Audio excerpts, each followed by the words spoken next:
আর দেবো একটু রাঁধুনি। রাঁধুনিটা দিলে একটু ভোগের খিচুড়ি ফ্লেভারটা আসে। আজকে তোমাদের সাথে শেয়ার করব গোবিন্দভোগ চাল দিয়ে আমাদের বাড়িতে কীভাবে খিচুড়ি বানাই। খুব অসাধারণ হয় খেতে, তাই ভাবলাম তোমাদের সাথেও শেয়ার করি। চলো। এখানে কাটা হয়েছে ফুলকপি। কপিটা একদম ফ্রেশ ছিল, দেখতেই পাচ্ছ পুরো সাদা। বলে এরকম বড় বড় সাইজের করে কেটে নিয়েছি। গাজরের সাইজগুলো এরকম। আর নিয়েছি নতুন আলু। এখানে কড়াইশুঁটি, আর এখানে চালটাও ভালো করে ধুয়ে নিয়েছি, ধুয়ে ভিজিয়ে দিয়েছি গোবিন্দভোগ চালে, তাই তো? আর এখানে কি মশলা বেটেছো মা? এই মশলাটা মা বেটেছে। রাঁধুনি, আদা আর কাঁচা লঙ্কা পরিমাণ মতো আপনারা দেবেন। রাঁধুনি, আদা আর কাঁচা লঙ্কা এখানে পেস্ট করে দিয়েছি। মুগ ডাল নিয়ে নিয়েছি। কতটা? 2 কাপ গোবিন্দভোগ চাল, 2 কাপ মুগ ডাল। এখানে আমরা একটা যে মেজারিং কাপ আমরা ব্যবহার করি সেই কাপেরই চাল আর ডালটা সমান।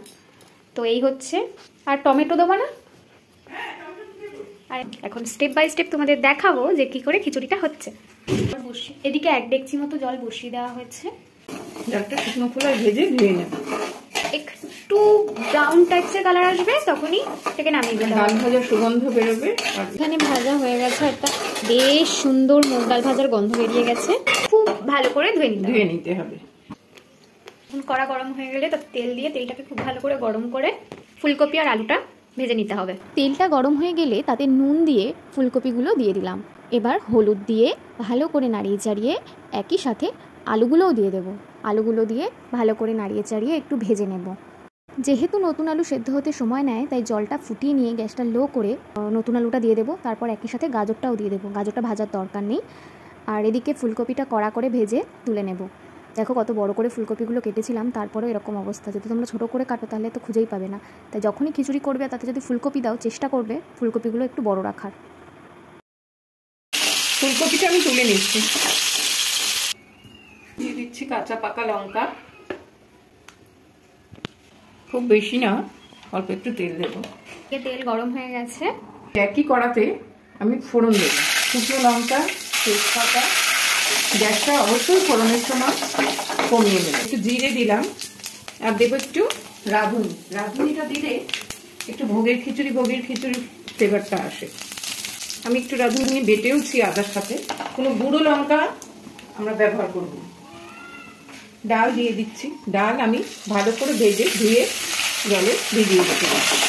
এবারে চালটা দিয়ে দিচ্ছি। নুন দিয়ে দিলাম। মিষ্টিটা পরে দেবো, যেহেতু মিষ্টি দিলে হতে দেরি হয়। আদা, রাঁধুনি আর কাঁচা লঙ্কা বাটা দিয়ে দিচ্ছি। বেশিক্ষণ ভাজবো না। আর কড়াইশুঁটি আর টমেটোটা আমি পরে দিচ্ছি। জলের মধ্যে দিয়ে দিচ্ছি। কালারটা একবার জাস্ট দেখুন, আর স্মেলটাও সাধারণ লেগেছে। ঢাকা দিয়ে দিলাম। ঢাকা দেওয়ার 5 মিনিট পর ঢাকাটা তুলে কড়াইশুঁটি আর টমেটোটা দিয়ে দিতে হবে। প্রায় 15 মিনিট পরে দেখুন প্রায় খিচুড়িটা হয়ে এসছে। এখন এই আগে থেকে ভেজে রাখা ফুলকপিগুলো দিয়ে দিলাম। আমরা একটু খিচুড়ি পাতলাই পছন্দ করি, আপনারা যেমন পছন্দ সেই অনুযায়ী জল দেবেন।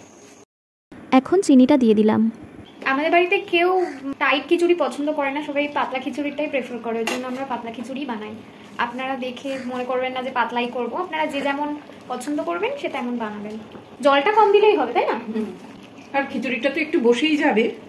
এবার একটু জল জল দেখে নামাবেন। ঘি দিয়ে দিচ্ছি। ব্যাস হয়ে গেল খিচুড়ি।